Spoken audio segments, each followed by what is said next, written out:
What's up, everybody? Welcome back to the Real Frame. I'm not even actually recording. Whoopsie. What's up, everybody? Welcome back to the Real Frame Reviews. I'm Scott, and today we're reviewing Overboard.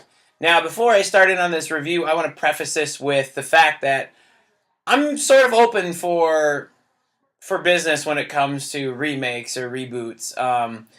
And mainly it's because of the Karate Kid, the Jaden Smith one, not the new Cobra Kai show, which is actually funny. If you have YouTube Red, you should check it out. If you don't, watch its first 2 episodes for free on YouTube. I don't really know why I plugged that, but there you have it. Going back to my preface, the thing that I wanted to say about remakes or reboots is that I absolutely love The Karate Kid. I used to watch it on the pay channels all the time, and if you tried, you could probably watch it 5 out of the 7 days of the week, because it was always on. And I will stop what I'm doing and watch it from wherever it is to finish. All right, and when that movie, The Karate Kid with Jaden Smith, came out, I was a little bit apprehensive about it. I was like, "There's no way this is gonna work. This is stupid." And aside from some really kooky, dumb things like that are made for like 6-year-olds, the movie actually was really good, and I actually like it a lot. And I think what it did was it captured that heart and emotion that the first film has, but they also put their own blend in there. They did it their own way, and they made it new and fresh. And when they gave nods back to the original, it was actually subtle, and it wasn't out of place. It was actually really funny and used in a really smart way. I love the original Overboard. I had it on VHS. I tore the crap out of that tape. I remember watching that over and over again. It's endlessly quotable. I know it from front to back. And there are some really, really great people in the business, in the industry, that are in there. I think Alan Silvestri even did the score, if I'm not mistaken. And that is really tough for me. It was really tough for me today to go into Overboard and watch this remake, because I was like, there's no way it's going to top the original. I can't see it doing that. And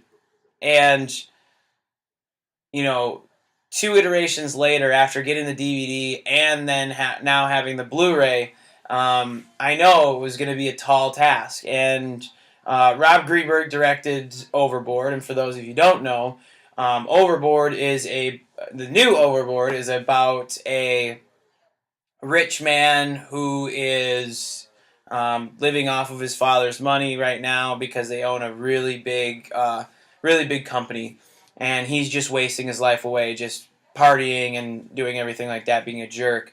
And Anna Faris's character is working a couple jobs. She's trying to become a nurse. She's got 3 kids, and she's on his boat to clean the carpets when he doesn't like her and pushes her overboard. And next thing you know, that night he falls off the boat and gets amnesia. Now, the original Overboard is basically the same thing, except for the roles are reversed. Goldie Hawn was the ass, and actually, I love in the original movie when Kurt Russell gets pushed off the boat, and the next day he's working on this I don't know, this bowling alley because he's a handyman. And he sees a TV of Goldie Hawn that fell over, and she's being held at some, sort of hospital. And he goes, "Hey, that's the girl." And the guy's like, that he's talking to, is like, "What? The bitch!" And he just says it so great. It's hilarious. I don't condone that kind of language, but hey, it's funny. So, fast forward to the new movie. He falls overboard and gets amnesia, and what Anna Faris is going to do is she's going to claim that he is her husband and make him work off what he owes her. Sorry, see, I'm all confused. And what happens over time is that they become, she uses him, and he's like, "No, I can't take this." And then it's like, "Okay, I'm starting to fit into this home, and I'm really liking this, working 2 jobs and dealing with 3 kids that don't seem to be mine, and having my wife boss me around and do all this other stuff that I don't want to do." fans of the movie Tully would have a really big issue with this movie. But anyways, the big difference between this movie and I said earlier about making it your own, the way they try to make this their own, and Rob Greenberg, who I think mainly has directed TV, um, most notably for How I Met Your Mother, I believe, and I think he said How I Met Your Dad is a TV movie, but that is their big thing is the influence of the Mexican culture. And actually, I really like that. I love the back and forth banter between the main character, and you got to forgive me because I really can't pronounce his name. Eugenio.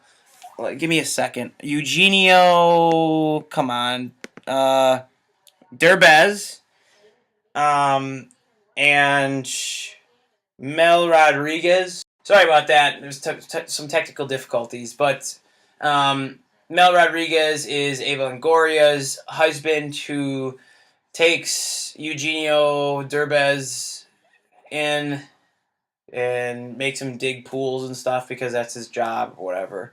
Um, and I really love the banter between the workers there and some of the jokes that they have, and it's really great.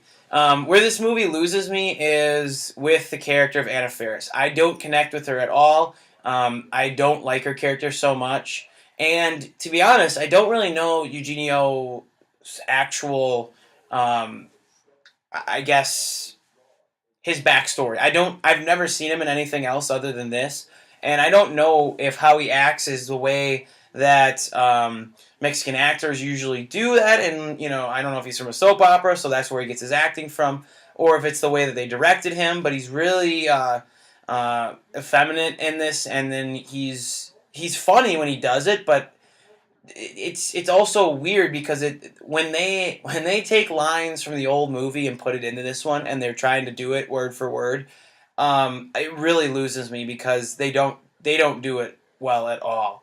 And I'm talking Anna Faris and Eugenio.